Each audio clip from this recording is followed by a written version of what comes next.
दोस्तों कभी ना कभी आपके मन में ये ख्याल जरूर आया होगा कि इतनी ढेर सारी मधुमक्खियां किसी इंसान के चेहरे पे आखिर कैसे आ जाती हैं। इतनी बड़ी संख्या में होने के बाद भी ये मधुमक्खियां इन लोगों को डंक क्यों नहीं मारती। तो चलिए दोस्तों, आज के इस वीडियो में हम आपके इसी सवाल का जवाब देने वाले हैं। इस सवाल के जवाब को अच्छी तरीके से समझने के लिए हमें मधुमक्खियों के बारे में कुछ फैक्ट्स जानने होंगे।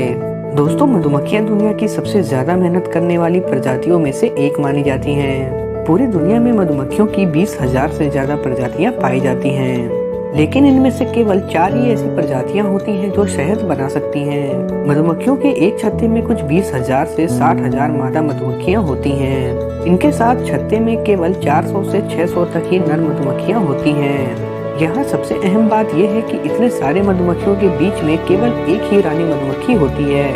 रानी मधुमक्खी और मधुमक्खियों से बिल्कुल अलग होती हैं। जहाँ आम मधुमक्खियाँ केवल 40 से 50 दिनों तक जिंदा रहती हैं, वहीं रानी मधुमक्खी 4 से 5 सालों तक जिंदा रहती हैं। मधुमक्खियों का ऐसा कोई भी छत्ता नहीं होता जिसमें रानी मधुमक्खी ना हो, लेकिन एक छत्ते में 2 रानी मधुमक्खी ज्यादा दिनों तक नहीं रह सकती, क्योंकि ये देखा गया है कि 2 रानी मधुमक्खियों की आपस में कभी नहीं बनती। जब 2 रानी मधुमक्खियाँ एक साथ होती हैं तो एक दूसरे से लड़ाई करने लगती हैं। कभी कभी तो इनकी ये लड़ाई एक दूसरे की जान लेने के बाद ही खत्म होती है। दोस्तों, आपको जान के हैरानी होगी कि इन मधुमक्खियों के 2 पेट होते हैं, जिनमें से एक पेट में ये खाए गए खाने को रखती हैं और दूसरे पेट में ये फूलों के रस को इकट्ठा करती हैं। दोस्तों, मधुमक्खियां केवल 1 सेकंड में 200 बार अपने पंखों को फटफटाती हैं। इनकी उड़ने की स्पीड 24 किलोमीटर प्रति घंटे की होती है। मधुमक्खियों का छत्ता मोम से बना होता है, जो कि मधुमक्खियों के शहद को इकट्ठा करने के काम आता है।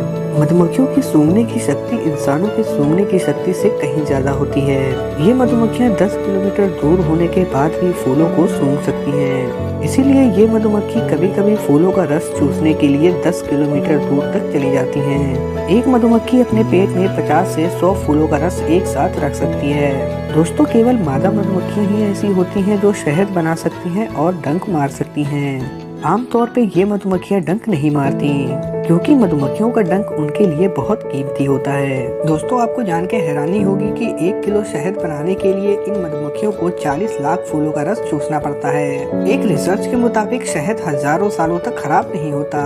शहद की मिठास चीनी की मिठास से 25 गुना ज्यादा मीठा होता है। एक मधुमक्खी अपनी पूरी जिंदगी में छोटे चम्मच के 12वें हिस्से के बराबर ही शहद बना सकती है। पूरे साल मधुमक्खियों के छत्ते के आसपास का तापमान 33 डिग्री सेल्सियस रहता है। सर्दियों में जब तापमान गिरने लगता है तो ये मधुमक्खियाँ एक दूसरे के पास पास ही रहती हैं, ताकि ये अपने छत्ते को गर्म रख सकें। दोस्तों, यहाँ सवाल ये उठता है कि आखिर इतनी सारी मधुमक्खियाँ एक इंसान के शरीर के ऊपर कैसे आ जाती हैं। इसके लिए ये लोग एक ट्रिक अपनाते हैं। शरीर के जिस हिस्से में भी मधुमक्खियों को इकट्ठा करना है, वहाँ पे रानी मधुमक्खियों को सबसे पहले रखा जाता है। इस रानी मधुमक्खी को देख के आम मधुमक्खियाँ भी वहीं इकट्ठा होने लगती हैं। ऐसे में धीरे धीरे ये जगह एक छत्ते का रूप ले लेता है, जहाँ पे हजारों मधुमक्खियाँ एक साथ होती हैं। वीडियो में दिख रहे लड़के का नाम नेचर एमएस है। ये केरल का रहने वाला है। महज कुछ महीने पहले ही इस लड़के ने एक वर्ल्ड रिकॉर्ड बनाया, जिसकी वजह से नेचर एमएस का नाम Guinness book of world record में भी दर्ज हो चुका है। इसके लिए नेचर एमएस ने 4 घंटे 10 मिनट 15 सेकंड तक 60,000 से ज्यादा मधुमक्खियों को अपने चेहरे पे बनाए रखा।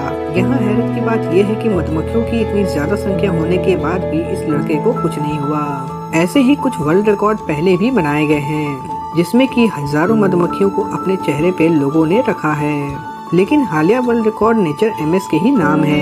नेचर एमएस के पिता भी मधुमक्खियों के बारे में कई सारे रिसर्च कर चुके हैं और बचपन से ही नेचर एमएस इन मधुमक्खियों के साथ रहे हैं। इनका मानना है कि मधुमक्खी इंसान के बहुत अच्छे दोस्त हो सकते हैं और जब तक इंसान इन मधुमक्खियों के साथ छेड़खानी न करे, मधुमक्खी उन्हें कभी नहीं डंक मारते हैं। चलिए दोस्तों, इस वीडियो में इतना ही। वीडियो देखने के लिए आपका बहुत बहुत शुक्रिया।